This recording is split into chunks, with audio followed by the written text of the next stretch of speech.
5 পরিচালকের বিরুদ্ধে মামলা দায়ের বিষয়ে চ্যানেল আই-এর বক্তব্য।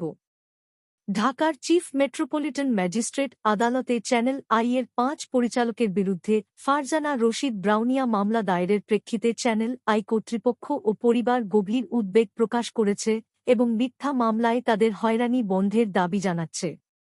বুধবার 2-5 সেপ্টেম্বর গণমাধ্যমে পাঠানো চ্যানেল আই-এর নির্বাহী পরিচালক প্রশাসন মোহাম্মদ মাসুদ স্বাক্ষরিত এক বিজ্ঞপ্তিতে এ দাবি জানানো হয়।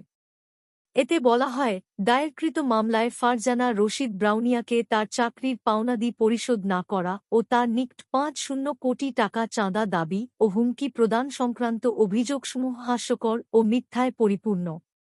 মামলার দরখাস্তে যে সমস্ত অয়াচিত ভাষা ব্যবহার করা হয়েছে তা খুবই দুঃখজনক। বিজ্ঞপ্তিতে বলা হয়, চ্যানেল আই কর্তৃপক্ষ এই মর্মে ব্যাখ্যা প্রদান করছে যে, ফারজানা